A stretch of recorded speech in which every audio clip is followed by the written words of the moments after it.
세계 제2차 세계대전 중에 많은 병사들이 순직하거나 또 부상을 당했습니다. 특별히 독일과의 전투 속에서 많은 부상병이 나오는데 야전병으로 옮겼을 때 의약품이 모자라서 고생을 많이 했다고 합니다. 특별히 그 중에 지금 다리에 총상을 입거나 가슴에 어떤 파편을 맞아서 진통 중에 있는, 고통 중에 있는 이 병사들에게 진통제를 놔줄 수 없다는 게 굉장히 안쓰러웠다고 이야기합니다. 그래서 군의관들이 보다 못해서 식염수를 갖다 주사기에 넣고서 진통제인 양 이렇게 놔줬대요. 그리고 소화제를 주면서 이것을 먹으면 통증이 가라앉을 거라고 하면서 줬다고 합니다. 근데 놀랍게는 이것을 갖다가 받아먹고 또 주사를 맞았던 그 병사들이 점차적으로 신음소리가 줄어들더니 통증이 완화되는 효과가 많이 나타났다고 해요.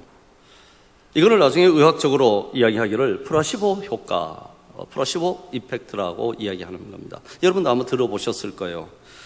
약효가 전혀 없는 가짜 약을 주면서도 진짜로 믿게 해서 먹게 하면은 병세가 호전되는 효과가 있는 것을 플라시보 효과 이렇게 이야기합니다.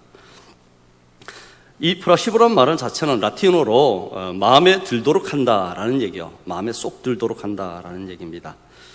특히 만성질환자나 심리적으로 좀 영향을 받기 쉬운 환자들에게 이 플라시보가 굉장히 큰 효과가 있다는 것, 효능이 있다는 것이 연구 결과 밝혀졌습니다.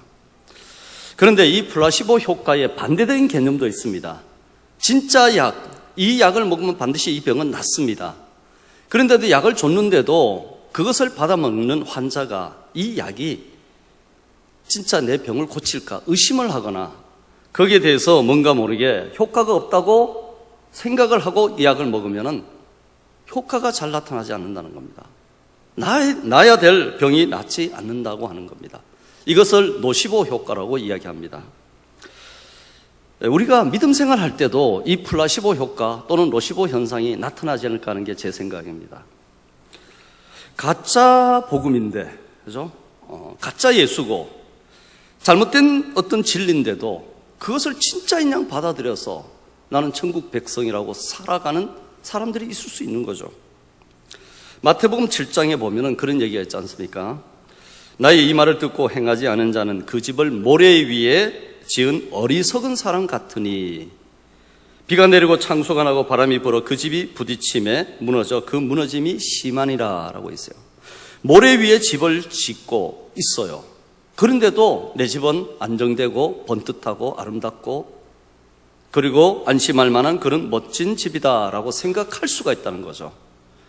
그런데 인생에 쓰나미가 닥치고 여러 가지 환란이 닥치고 어려움이 닥쳤을 때 모래 위의 집은 쉽게 무너지죠. 깨어지죠.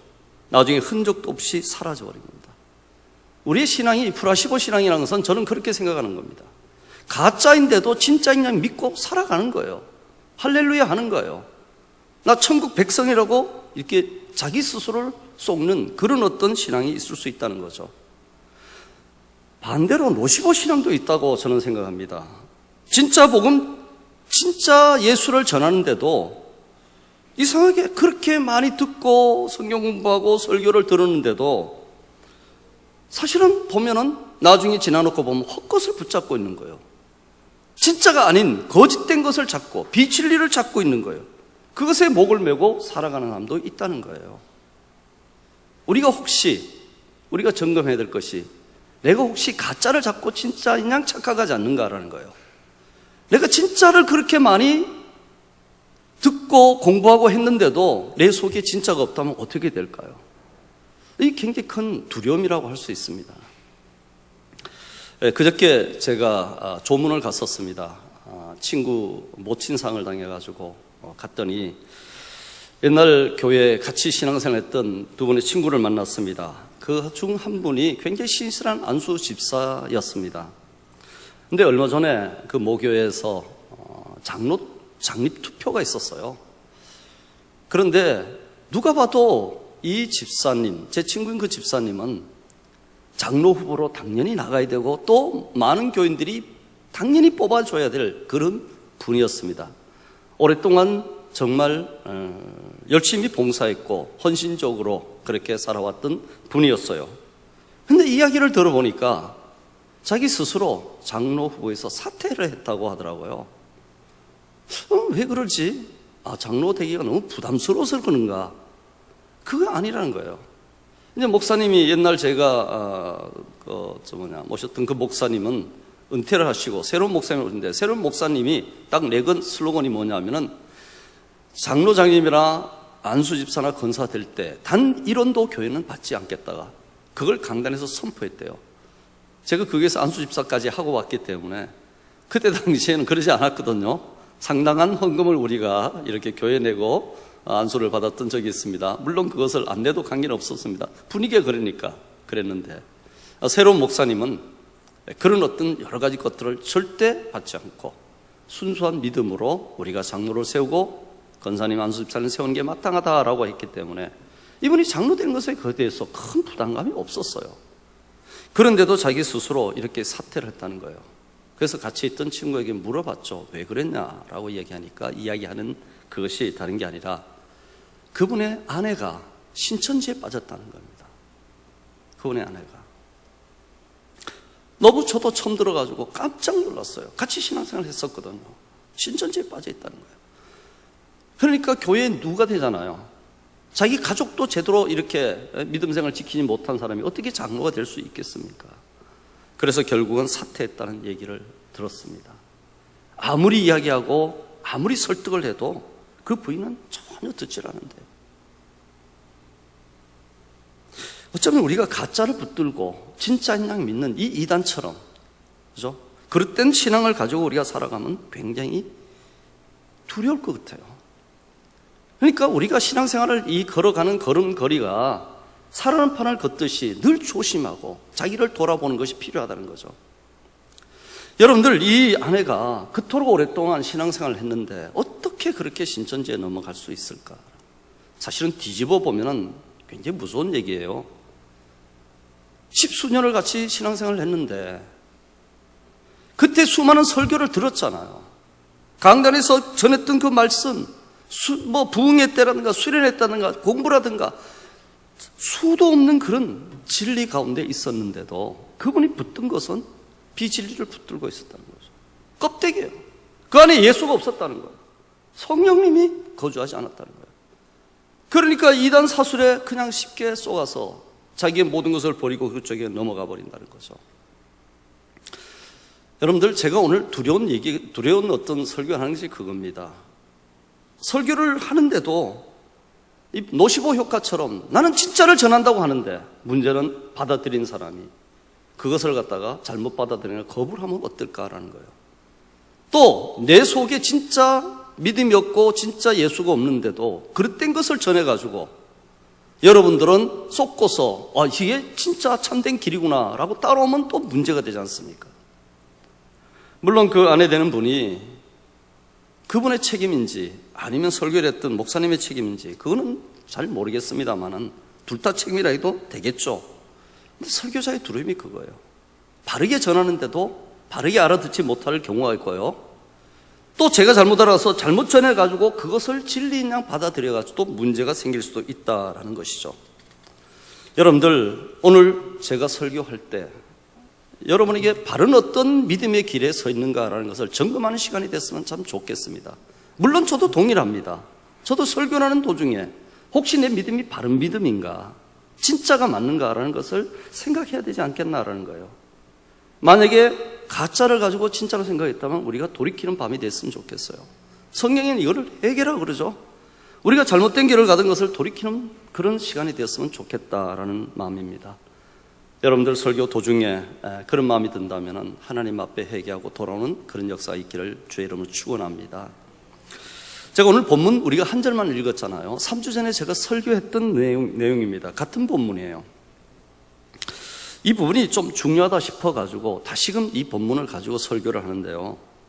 결국은 믿음에 대한 이야기입니다. 여러분들, 우리가 믿는 믿음의 목적이 뭘까라는 거 혹시 여러분 생각해 보신 적 있죠? 왜 믿죠, 우리가?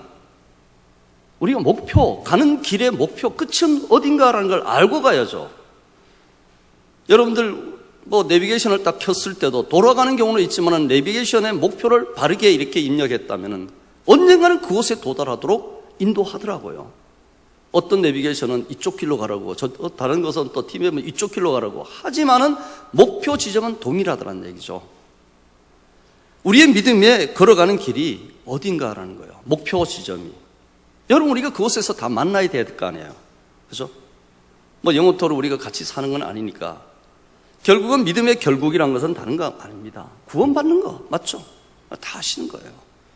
근데 가끔가다 잊어버리는 때가 있어요. 베드로전서 1장 9절에 보면 믿음의 결국 곧 영혼의 구원을 받음이라라고 되어 있습니다.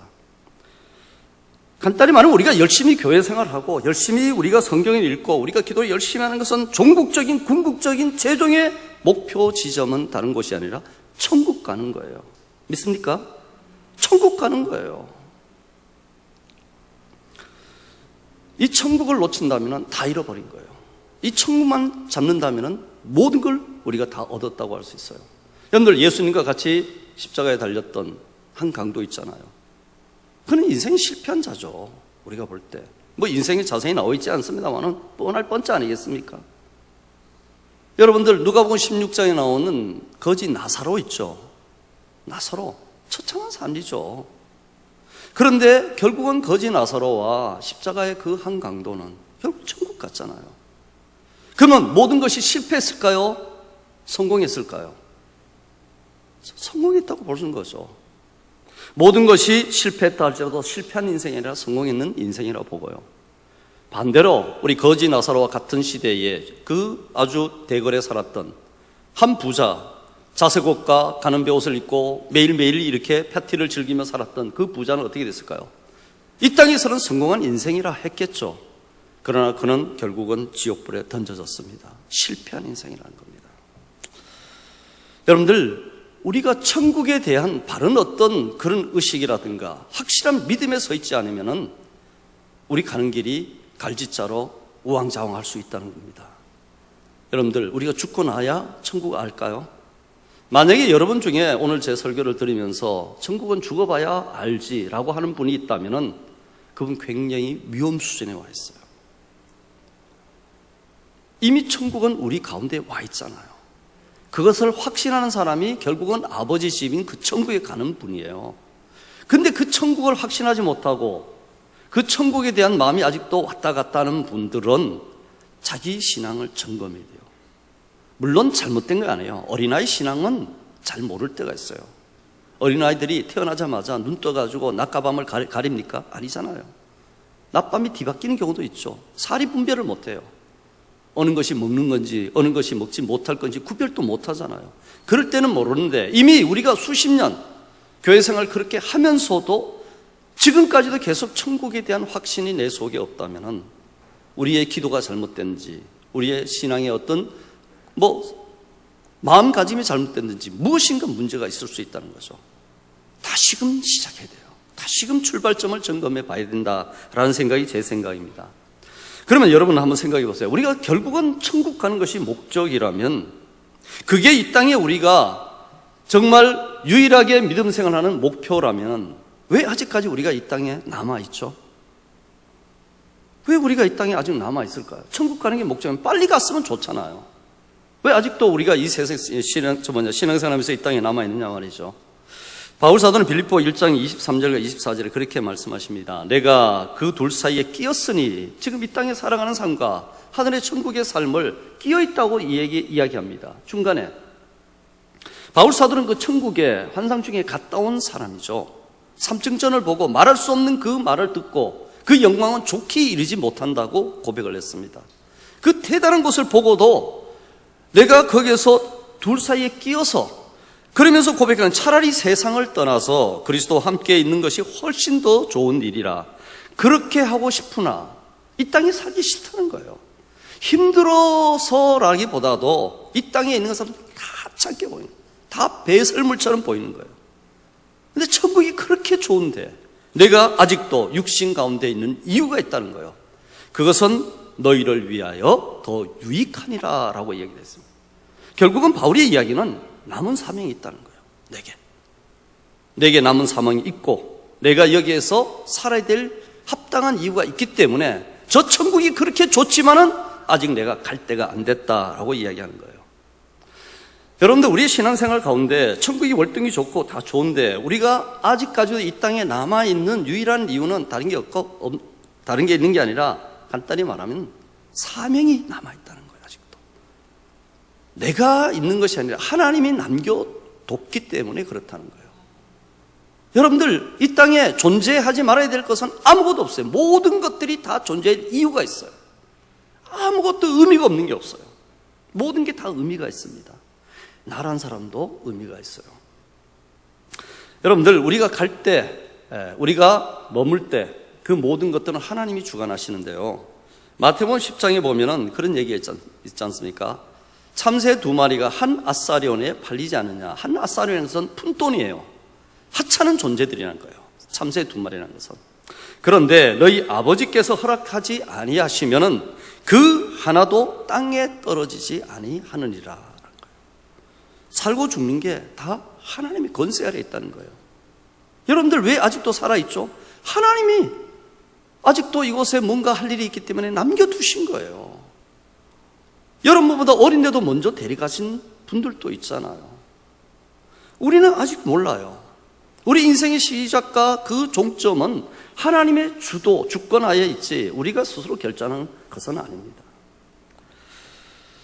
지난 얘기입니다만은 저희 이제 양가 부모님 중에 마지막 계시던 우리 장모님이 얼마 전에 세상을 이렇게 떠나셨습니다. 뇌졸중으로 상당한 기간 병석에 누워 계셨습니다.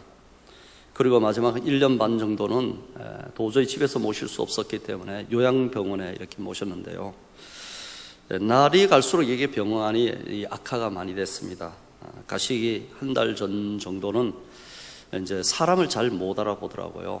가장 가까운 이제 아들이라든가 딸이라든가는 어렴풋이 이렇게 기억하고, 제가 찾아가서 전 누군지 아세요? 하면 전혀 몰라요. 모른다고 고개를 들어요.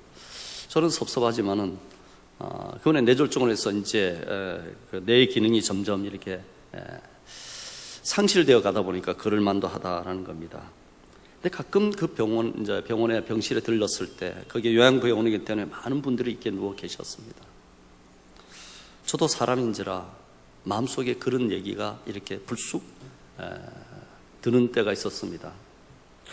그래서 저분은 상당히 오래 투병하셨는데 이 호수를 익히고 이렇게 영양을 갖다가 이렇게 공급받는 분인데 벌써 1, 2년이 넘었는데 이야기 들어보니까 왜 하나님께서 전혀 못 알아보시고 의미도 없는 거 그냥 어떻게 보면 좀 죄송한 표현입니다만은 사육된다는 느낌이 들어요. 그냥 인간으로서 존재 가치가 아무것도 없어요. 왜 하나님께서 일찍 데려가시면 본인도 편안하실 거고 가족들에게도 짐이 좀 덜 텐데 라는 생각이 들 때가 있어요. 인간적인 마음이죠. 감히 그것을 밖으로 못 보내요. 그런데 제 생각이 완전히 깨어지는 것이 우리 장모님의 장례를 치르면서 완전히 깨어졌어요. 제가 하나님은 가장 완벽한 타이밍에 우리의 모든 생사복과 우리의 시작과 끝을 주관하시더라고요. 장모님이 돌아가시기 한 일주일 전에 시어머니와 먼 며느리, 이제 아들이 하나 있었는데요. 우리 처남이죠. 그 며느리가 있었는데, 처남댁이 있었는데, 뭔지 모르게 이 장모님과 얽힌 어떤 그 감정의 골이 있었어요. 특별한 건 없었다고 저는 보는데, 그 부분이 있었어요. 이 막힌 담이 있었는데, 그 엉어리가 상당히 몇 년이 됐는지 깊어졌는 것 같아요. 먼 발치에 봤어도 그런 것 같아요. 근데 제 아내가 어느 날 새벽 기도를 마치더니 문득 두 사람 사이에 하나님이 뭔가 모르게 이 막힌 담을 해결하기를 원하신다라는 생각이 들었대요. 그래서 이제 저희 손이 동서에게 이야기를 하게 되었고요. 그러다 보니까 마음이 움직여서 하나님이 하시는 일이 그렇더라고요. 마음을 움직이시더라고요. 그래서 결국은 며느리가 병실까지 찾아와서 돌아가시기 일주일 전에 와가지고 임종 예배를 드리면서 손을 꼭 잡고 참 놀라운 것은 그 어머니 이름을 부르면서 다시 찾아와서 손을 잡고 1시간 넘게 눈물만 나요. 눈물만. 며느리가 이미 이야기를 못 듣고 이미 사람을 이렇게 알아볼 수 없는 상태였기 때문에. 그런데 놀라운 것은 그 어머니에서도 아무 말도 못한 눈물이 쭉 흐르더라고요. 제가 놀랐어요.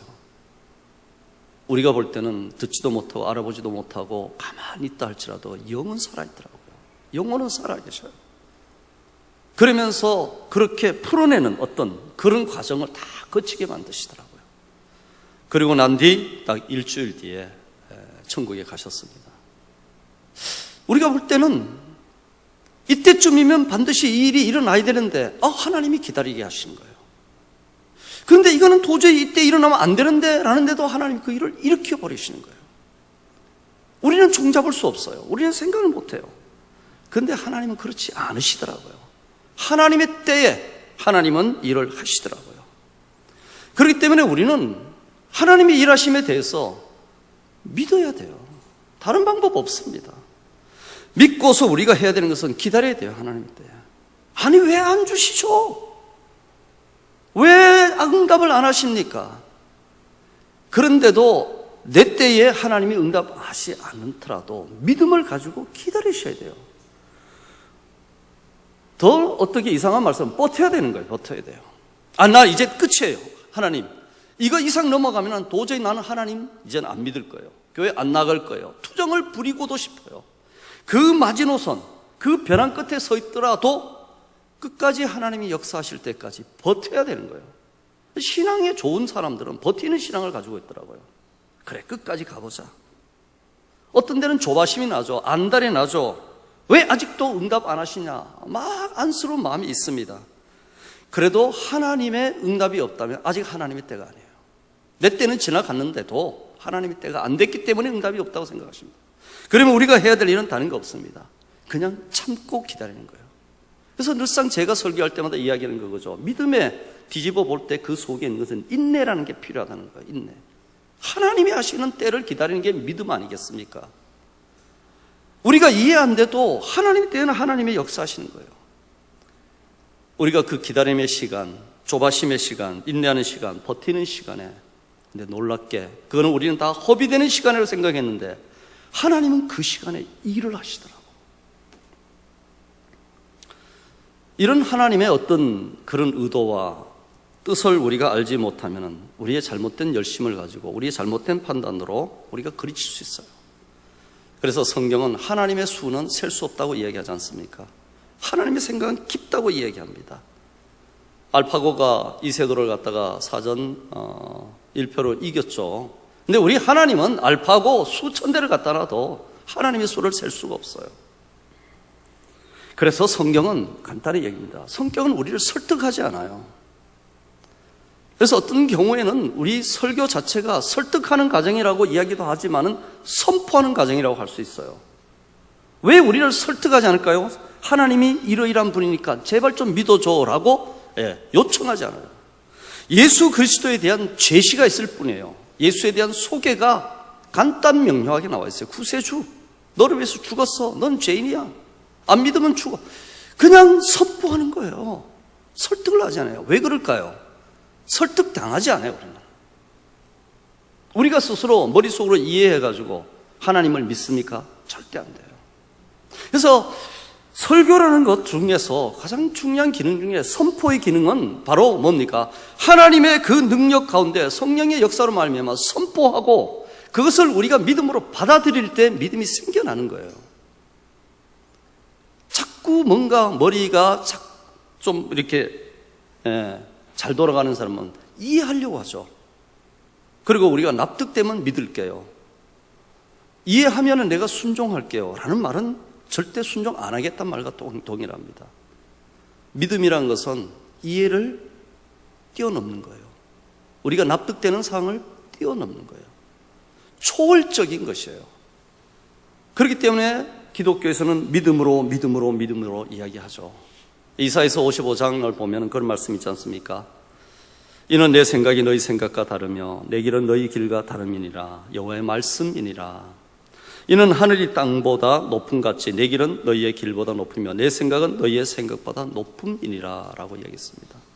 여러분이 아무리 수를 따지고 때를 이렇게 맞추더라도 하나님의 수, 하나님의 때에는 전혀 미치지를 못해요. 그렇기 때문에 우리는 이해하려고 하지 말고 그냥 믿고 나가는 거예요.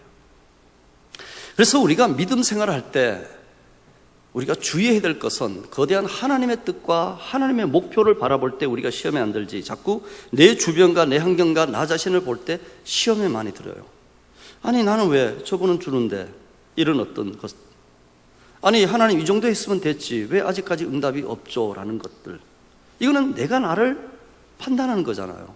내가 이해 안 되는 부분에서 왜 하나님이 그렇게 하시면 따지는 거잖아요. 근데 그러한 부분을 뛰어넘는 것이 믿음이라고 그랬죠. 그 믿음을 가지고 하나님을 바라볼 때 그런 이해 안 되는 부분, 납득이 안 되는 부분, 내가 어떻게 보면은 기다릴 수 없고 한계 상황에 왔는 그 모든 것들을 뛰어넘을 수 있다는 거예요. 믿음이란 것이, 그 믿음이란 것은 바로 하나님이 절대적으로 주도권을 가지시고 나를 이끌어 가시는 분이다라는 이것을 믿는 것이 우리의 믿음의 본질입니다. 어떤 경우도 이거를 갖다가 우리가 얄팍한 우리의 생각으로 세상적인 어떤 여러 가지 것들로 왜곡시켜서는 안 돼요. 변질시켜서는 안 된다라는 겁니다. 오늘 한국교회가 상당히 많은 지탄의 대상이 되고 어려움을 당하는 것 중에 하나가 뭘까라는 거, 이미 그거는 과거에 서양교회도 있었어요. 20세기의 순교자라고 불리는 독일의 신학자 본 헤퍼라는 분, 여러분 혹시 들어보셨습니까? 히틀러 치하에, 히틀러 정권에 반대하다가 결국은 옥살이하고 나중에는 교수형을 당했습니다. 히틀러 죽기 3달 전에 순교를 했던 그런 신학자입니다. 이분이 값싼 은혜라는 책을 지으면서 이렇게 이야기합니다. 왜 당시에 히틀러가 그렇게 행행할 때 독일 교회가 연약해져서 히틀러를 축복기도 하고, 그리고 나중에는 히틀러 이름으로 축도까지 했던 그런 교회가 왜 됐느냐는 거죠. 독일 교회가. 그것은 다른 것이 아니라 사회를 향한 영향력을 상실했던 이유는 값싼 은혜에 집착해 있었기 때문이다 라고 이야기를 합니다. 그래서 보네포는 이 책에서 이렇게 이야기합니다. 값싼 은혜란 것은 회개 없는 용서, 고백이 없는 세례, 십자가 없는 은혜, 희생이 없는 제자도를 이야기하면서 교인들에게 잘 될 것이다, 축복을 받아라, 이것이 바른 길이다, 플라시보 효과로서 가짜를 던져주고 있었다는 거예요. 근데 거기에는 있었던 모든 성도들은 그것이 진짜인 줄 받았고 아멘 하고, 나중에는 히틀러 이름으로 축도를 해도 아멘 했다는 거예요. 이 말이 되겠습니까? 여러분들, 이 회개 없는 용서, 고백 없는 세례, 십자가 없는 은혜, 희생이 없는 제자도를 풀어서 이야기하면 그거예요. 자신의 삶을 바꾸지 않는 용서를 가르치는 것, 문제라는 거죠. 참된 신앙 고백이 없는 예배에 참석을 강요하는 것들, 그리고 그리스도를 따라가기를 원하고 축복받기를 원하면서도 희생을 거부하는 성도들의 행태, 삶 속에서 참된 그리스도인의 생활이 없는 신앙생활을 가르친 강단, 이 모든 것들이 값싼 은혜에 취해 있었다는 거예요. 값싼 은혜에 취해 있으면 교회의 다움을 잊어버립니다. 원래 주님이 피 흘려 사신 교회는 그런 교회가 아니잖아요. 값싼 은혜에 취해 있으면 성도 다움을 잊어버립니다. 성도 다움이란 것은 무엇입니까? 하나님의 형상이 그 속에 있는 삶이 아니겠습니까? 값싼 은혜에 취해 있으면 은혜의 참다운 의미를 상실해버린 문제가 있다는 거예요. 이것을 성경에서는 뭐라고 합니까? 소금이 맛을 잃으면 버려져 발에 밟힐 뿐이다. 한국교회에 소금이 지금 버려져서 밟히고 있지는 않은지요? 우리가 혹시 값싼 은혜에 이렇게 처해 있지 않은지 우리가 점검해야 된다는 거예요. 우리가 믿는 이 믿음, 하나님이 우리에게 이 심어주신 이 믿음은 가벼운 것이 아니잖아요. 묵직해요. 우리가 받은 이 은혜는, 이거는 함부로 우리가 이것을 사용할 게 아니에요. 굉장히 큰 책임감이 있는 거예요. 은혜는 책임감이 있는 거예요. 주님이 주신 십자가가 가벼웠습니까? 우리에게 지라고 주신 그 십자가가 가볍게 우리가 아멘하고 따라갈 수 있는 십자가였습니까? 아니잖아요. 그렇기 때문에 우리가 예배를 드린다는 것, 헌금을 한다는 것, 전도를 한다는 것, 찬양을 한다는 것, 주의를 지킨다는 것들이 가볍지 않아요. 쉽게 생각하지는 않아요. 이 모든 것들이 희생 없이 우리가 따라갈 수 없는 길이기 때문에 그렇다는 겁니다. 여러분들, 하나님께서는 아직까지도 우리를 이곳에 남아있게 하신 이유가 있죠. 값싼 은혜에 취해서는 안 된다고 이야기하시는 겁니다. 프라시보 신앙을 가지고서 거짓된 것을 붙잡고 이게 진짜인 것으로 아직까지도 거기에 목을 메고 주여 주여 하면서 따라가는 건 잘못됐다고 이야기하시는 거예요. 우리가 아직도 이곳에 남아있는 것은 사명이 있을 뿐더러 기회가 있다는 거 아니겠습니까? 잘못됐으면 우리가 하나님의 분명한 목적을 찾아서 바른 길로 가야 된다는 겁니다. 그러면 하나님이 아직도 이 땅에 우리를 남겨두신 이유가 뭘까요? 각자에게 다 사명이 있을 거예요. 그런데 우리 공통분모로서 모두가 가져야 될 하나의 목표치가 있습니다. 저도 많이 더운데 여러분도 많이 덥죠? 설교가 너무 심각해져가지고 여러분도 이제 심각하게 들어가지고, 그런데 에어컨을 좀 틀면 안 될까요? 성도들이 굉장히 더워하는 것 같은데. 저도 선풍기를 좀 올리고. 설교의 막바지 부분입니다. 한번 제가 이야기하는 것이, 우리가 이 땅에 남아있는, 우리가 바르게 걸어가야 될, 우리의 믿음으로서 우리가 목표를 삼아야 될 게 분명히 있어요. 이것을 놓치면 우왕좌왕하게 됩니다. 이것을 놓치게 되면 쉽게 꺾일 수 있어요. 이것을 놓쳐버리면 프라시보 효과처럼 가짜에 우리가 따라다닐 수 있어요. 신천지에 빠진다든가 여호와의 증인에 빠질 수가 있다는 거예요. 잘못될 수 있는데, 그러면 결국은 하나님이 우리에게 최종적으로 이 땅에 남겨두신 목표 중에 하나가 뭘까라는 것은 다른 거 아닙니다. 하나님의 자녀다움을 회복해 나가는 거예요. 우리가 에덴 동산에서 상실해버렸던 하나님의 자녀다운 것을 이루어가는 겁니다. 바울은 에베소서 4장 13절에 그렇게 말씀하십니다. 우리가 다 하나님의 아들을 믿는 것과 아는 일에 하나가 되어 온전한 사람을 이루어 그리스도의 장성한 분량이 충만한 데까지 이르리니 라고 이야기했어요. 그리스도의 장성한 분량이에요. 여러분은 왜 아직도 살아계십니까? 내 속에 그리스도의 장성한 분량이 이루어지기까지 내가 존재해야 되는 이유예요. 내 개인적으로는 내가 하나님 앞에 살아갈 신앙의 과정이 그거예요. 내 믿음의 결국을 붙잡고 천국에 가지만은 그 천국에 들어가기까지 내가 해야 될 일이 있다는 거예요. 내가 변해야 된다는 거예요. 내가 새로워져야 된다는 거예요. 그게 내 속에 그리스도의 형상이 이루어지는 거예요. 그것을 갈라디아서 4장 19절에는 나의 자녀들아 너희 속에 그리스도의 형상을 이루기까지 다시 너희를 위하여 해산하는 수고를 하노니, 이게 바울의 사명이었어요. 그래서 나는 빨리 천국 가고 싶은데도 여기 남아있을 수밖에 없다고 이야기한 이유가, 성도들 그 속에 하나님의 형상, 그리스도의 장성한 그 분량, 그것이 충만해지기까지 헌신해 나간다는 거예요. 그것이 바울의 기쁨이었다는 겁니다. 결국은 우리 믿음의 자녀들도, 우리가 살아가는 목표도, 이스라엘 백성들이 애굽 땅에서 모세에 의해서 출발해가지고 광야에서 40년 동안 떠돌아왔습니다. 의미 없는 시간이라고 생각할 수 있고, 거기서는 고난을 받았고, 거기서는 아무것도 이룬 거 없다 하지만 그렇지 않았어요. 하나님이 원래 목적했던 믿음의 백성들이 됐잖아요. 그리고 난 뒤에 여호수아에 의해서 가나안 땅에 들어가는 거, 우리가 동일하지 않습니까? 우리를 하나님의 나라에 이를 그 시점까지 우리를 갖다가 이곳에서 하나님께서 반드시 연단을 시키셔. 훈련을, 믿음의 훈련을 시키셔. 이러저러하게 많은 어려운 과정을 겪게 만드십니다. 그리고 우리를 성숙시켜, 믿음의 자녀로 성숙시켜, 숙성시켜, 성장시켜 하나님의 천국에 들어가게 하신다는 거예요. 얼마 전에 제 부친 추도식이 있어서 시골에 갔는데, 우리 시골에서는 과수 농사를 많이 짓습니다. 이번에 가니까 이제 가수원마다 전부 다 이렇게 나무에 붙어서 일을 하는데, 그 일이 접과 작업이라고 그래요. 접과 작업이 뭔가 이렇게 제가 봤더니, 사과가 이제 꽃이 피고 난 다음에 이 꽃이 떨어지면서 작은 열매가 맺히면서 그게 이제 점점 자라서 사과네요. 조그맣게 이렇게 사과 열매가 달려 있습니다. 근데 가지의 끝에 이렇게 사과가 달리는데 이렇게 보통 5개의 사과가 이렇게 하나에 달려 있더라고요. 그런데 농부들이 하는 역할은 뭐냐면 이 5개의 꽃잎이 떨어지면서 열매가 이렇게 작게 맺혔는데 이 중에 가장 튼튼한 것 하나만 남기고 다른 것은 다 잘라버리더라고요. 그걸 접가라 그래요. 왜 그렇게 할까요? 5개 다 키우면 좋지 않아요?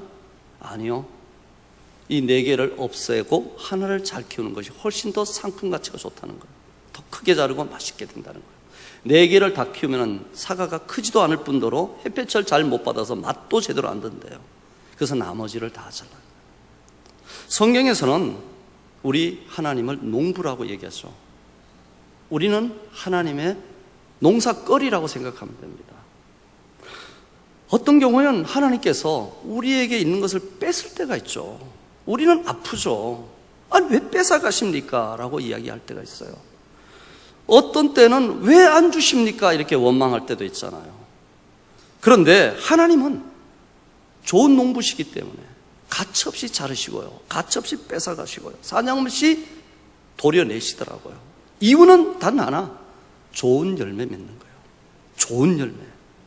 우리를 어떤 경우에는 막 그냥 힘든 상황에 빠뜨리기도 하시고요, 응답이 없는 것처럼 그냥 미궁에 우리를 처박을 때도 있고요, 우리가 원하는 것을 안 주실 때도 있고 이러저러하게 하시는데, 문제는 하나님의 뜻이 우리를 작품 만드시는 거예요. 좋은 열매 만드시는 거예요. 그래서 성경에서는 이것을 이름하여 우리가 성화라고 이야기하는 거죠. 성화. 결국은 우리가 믿음 생활을 해나가는 하루하루의 모든 삶이 하나님 앞에 아름다운 작품으로 우리 그리스도의 형상이 닮아가는 과정이라고 생각하면 돼요. 나는 실패했다고 생각하는데 하나님은 실패하지 않더라고요. 나는 망했다고 생각했는데 하나님은 망하지 않았더라고요. 여러분들 절대 내 생각에 묶이지 말아야 돼요. 믿음 생활에서는 내 판단에 나를 갖다가 맡겨놓지 마세요. 하나님의 말씀에 나야 이 내 몸을 맡겨주세요.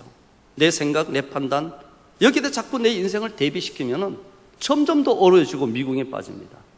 근데 그 모든 것을 내려놓고 하나님 말씀에 나를 갖다가 자꾸 맞춰나가면 결국에는 하나님의 때에 하나님의 방법으로 하나님의 가장 큰 곳으로 만들어 가시더라고요. 내가 작게 구했다 할지라도 더 크게 주실 거고요, 내가 미미한 존재인데도 더 높여놓더라고요. 하나님은. 그것이 하나님의 궁극적인 목적이라는 겁니다. 여러분들, 이것이 바로 오늘 로마서에 이야기했던 복음에는 하나님의 의가 나타나서 믿음에서 믿음에 이르게 한다라는 것, 성화의 과정을, 믿음에서 출발해요. 믿음으로 가는 과정 자체가 전부 다 믿음의 길입니다. 여러분들, 갈라디아서 5장 22절에 보면 그러면 성령의 열매는 9가지 열매가 나왔죠. 사랑과 희락과 화평과 오래 참음과 자비 양선과 충성 온유 절제라는 이 9가지 열매, 이것이 하나님의 우리 속에 맺어가는 열매들이에요. 때가 되면 우리는 사랑하는 자가 되고, 때가 되면 우리가 온유한 자가, 오래 참는 자가 되고요. 이것을 갖다가 내가 이루려고 하는 게 아니라고 그랬어요. 지난번에 설교가 그거였어요. 하나님의 의가 나타나서 그 의가 내 속에서 복음으로 말미암아 나를 그렇게 만들어 가시는 거예요. 여러분들, 가수 나무에서 그 가지에서 열매가 자라는 것은 이 가지 끝이 열매를 내는 게 아니라 뿌리에서부터 올라왔던 이 수액이 결국은 열매를 맺히게 됩니다. 우리는 해야 될 일은 뭘까요? 우리는 포도나무 가지가 포도나무에 붙어 있는 거예요. 붙어 있는 방법은 다른 게 아니라 내 생각을 버리고 주님의 생각 붙드는 거죠. 말씀 붙드는 거죠. 내가 어렵다 할지라도 버티는 거죠. 참는 거예요. 인내하는 거예요. 그러면은 반드시 열매가 맺게 된다는 겁니다. 여러분들, 믿음에서 출발했던 것이 믿음으로 끝나야 되는 건데요, 우리의 신앙생활 가끔 보면은 값싼 은혜도 그래요. 믿음에 출발했던 것이 언제면 자기 의로 끝나는 것이에요. 출발할 때도 하나님의 의였고 끝날 때도 하나님의 의라는 거죠. 이게 믿음에 출발해서 믿음으로 이르는 길이죠. 그런데 우리는 보면 성령으로 시작했다가 육체로 마치는 경우가 있어요. 디모데 이 후서에 보더라도 대마는 이 세상을 사랑하여 나를 버리고 세상으로 데살로니가로 갖고 오라는 대마의 삶이 뭡니까? 하나님의 복음 가운데서 열심히 주의 일을 하다가 나중에는 시험을 받아가지고 세상을 사랑해가지고 떠나버렸어요, 바울을. 우리의 믿음 생활도 그렇게 되는 경우 많아요. 믿음으로 시작해서 하나님의 은혜를 주시고 많은 것을 이루어 갑니다. 교회도 커지고요, 뭔가 모르게 이렇게 나가면 사람들이 알아봐 주고요. 대단해요. 그 모든 것들의 출발점이 하나님의 의였고 믿음의 출발점이었죠. 그런데 어느 시점에 가서는 그게 내 의가 되어 있어. 내 의가. 내가 이렇게 믿었더니, 내가 이렇게 헌신했더니, 내가 이렇게 기도해 왔더니, 내가 이렇게 봉사하고, 내가 이렇게 전도했더니, 그러더니 하나님이 나를 이렇게 높이 세우셨어. 그러더니 이렇게 됐어. 그거는 믿음에서 출발해서 믿음이 아닌 것으로 끝납니다. 이것은 비진리예요. 결국 우리가 끝까지 걸어가야 될 길은 다른 길이 아니죠. 믿음의 길인데 그 믿음으로 사는 것은 끝까지 믿음으로 가는 거예요. 그 끝까지 믿음으로 갈 때 하나님께서는 우리에게 있는 모든 나에 대한 것을 빼내요. 나의 의를 빼내는 과정이에요. 내 이름도 빼버리고요, 내 능력도 빼버리고요, 내 미모도 빼버리고요, 내가 할 수 있는 내 것을 가지고 할 만한 걸 다 빼버려요. 그리고 하나님의 것으로 하라고 해요. 하나님의 것으로 하라고 해요. 그렇게 우리가 믿음을 가지고 계속 나갈 때, 끝까지 하나님의 의를 붙들 때 우리가 그리스도인다운, 하나님의 자녀다운 성화된, 성숙된 그리스도인으로 변해 간다는 겁니다. 고린도전서 15장 10절에 바울은 이렇게 고백합니다. 그러나 내가 나된 것은 하나님의 은혜로 된 것이니 내게 주신 그의 은혜가 헛되지 아니하여 내가 모든 사도보다 더 많이 수고하였으나 내가 한 것이 아니요 오직 나와 함께 하신 하나님의 은혜로라 라고 얘기합니다. 모든 사도보다 더 많이 수고하였으나, 굉장히 중요한 부분이죠. 바울이 얼마나 열심히 전도를 했어요. 모든 사도보다, 아니 베드로보다 더 열심히 했대요. 자기는 비교해 볼 때 요한보다 더 열심히 했어요. 12사도보다 더 열심히 했고요, 헌신적으로 했고요, 눈물 나도록 했고요, 굶주리면서 했고요, 죽을 지경까지 했어요. 그런데 그 한 것이 내가 했다라고 얘기하는가? 내가 한 것이 아니라고 하잖아요. 바울이 붙들었던 것이 그예요. 믿음으로 하나님의 일을 끝까지 붙드는 거예요. 그리고 오직 나와 함께 하신 하나님의 은혜로라라는 것은 은혜가 나를 끝까지 이끌어갔어요. 그렇게 하게 만들었다는 거예요. 바울이 자랑할 게 없잖아요. 하나님의 영광이 나타나잖아요. 우리가 가다가 왜 값싼 은혜에 취해가지고 자꾸 변질돼 갑니까? 문제가 왜 교회를 자꾸 세습해 주려고 하는 욕심에 빠지죠? 내가 했다는 생각이 있잖아요. 변질되었잖아요. 왜 연초에 교사를 맡았는데 중간에 자꾸 그만둘까요? 문제는 두 가지예요. 처음에 시작할 때 은혜가 아니었다고 할 수 있어요. 내 의로 시작하니까, 힘이 붙이니까 못하겠죠. 근데 또 하나는 뭡니까? 믿음으로 끝까지 못 가긴, 기도 안 하니까, 말씀 안 붙으니까 그렇잖아요. 죄송합니다. 제가 치는 선교를 해서 미안한데요, 저도 제가 다독긴 거예요. 지금 똑바로 하고 있냐 이거죠. 믿음에 서 있느냐 이거죠. 아직도 은혜 붙들고 있느냐 이거죠. 그리스도의 십자가 가운데 있냐 이거죠. 그렇지 않으면 우리는 쉽게 변질돼요. 5, 6월에 여러분들 밥 같은 거 나서는 금방 식어버리잖아요. 조금만 놔두면. 우리가 그렇게 돼요. 너무 연약한 존재예요. 그렇기 때문에 끝까지 자기 부인을 해야 되죠. 그게 내 생각 내려놓는 거고, 내 의 붙드는 거예요. 그걸 끝까지 내려놓고 하나님의 의를 붙들고, 하나님의 믿음을 붙들고, 하나님의 은혜를 붙들고 오늘 또 버티며 뚜벅뚜벅 걸어가는 것이, 그게 믿음으로 살아가는 겁니다. 쉽지 않다고 했죠. 가볍지 않아요. 내게 은혜 줄 때는 호호하하 뭐 할렐루야 하다가 조금만 힘들게 어렵게 하고 안 되면 그냥 죽을 상하고, 갑자기 보이던 분이 교회에 한 주, 두 주 빠져요. 왜 그런가는 뭔지 모르게 시험이 들었대요. 경과 믿음에 못 쓰면 자꾸 시험이 많이 오잖아요. 근데 우리가 그때 뭐 해야 됩니까? 제발 좀 저는 그렇게 말씀드려요. 버텨주세요. 제발 좀. 그 자리에 버텨주세요. 기다렸어요. 조금만 더. 믿음으로. 조금만 더 참으세요. 살아계신 하나님, 전능하신 하나님, 셀 수 없는 그 수를 가지시고 우리의 때를 완벽하게 타이밍을 맞추신 하나님, 그 하나님을 조금만 더 믿고 나가면 우리가 반드시 승리할 줄 믿습니다. 오늘 말씀 정리하겠습니다. 하나님이 아직도 이 땅에 저를 두신 이유가 있다고 그랬죠. 바울은 이거 사명이라 했는데요, 저도 아직도 살아있을 이유가 있어요. 이 세상에 어떤 사람도 살아있을 이유가 있습니다. 함부로 판단하지 말아야 된다라는 거예요. 그런데 그 남아있는 우리에게 있는 과제, 그 우리의 믿음의 목적은 다른 게 아니라 성화, 영적 성숙, 하나님의 의를 내 속에 채워가고 내 의를 빼가는 겁니다. 하나님의 말씀을 채워가면서 내 것을 자꾸 버리는 과정을 성화라고 합니다. 어떤 목사님은 그렇게 이야기하시더라고요. 성화의 과정을, 여기에 물컵이 한 것 담겨 있는데 이 속에 물을 빼내고 하나님의 것으로 담아가는 과정이라고 해요. 내 것이 빠져야만 하나님께 당기죠. 내 것이 가득 차 있으면 하나님께 당기겠습니까? 오늘 또 우리는 빼는 작업을 해야 돼요. 하나님이 뺏어갈 때 할렐루야 감사합니다라고 고백할 수 있다면 대단한 믿음이에요. 그 아픔 속에서도 주님을 붙든다는 거 쉽지 않잖아요. 우리의 믿음에 걸음걸이는 것은 묵직하고 어떤 때는 거추장스럽고 어떤 때는 부담스럽고 어떤 경우에는 죽도록 너무 눈물겹게 아파요. 그래도 버티는 거예요. 그게 믿음의 삶이에요. 교회에 여러 가지 일을 하다가 시험 든 적이 있습니까? 버티세요. 그 자리에서. 그분이 문제 아니라 하나님은 저분을 통해서 나를 연단시키고 나의 접가를 하시는 중이구나. 더 훌륭한 작품, 더 큰 열매를 만드시기 위해 그렇구나라는 거, 그걸 받아들이셔야 돼요. 여러분들, 하나님의 의가 복음에 나타나서 우리에게 믿음에 이르게 하는 과정 속에는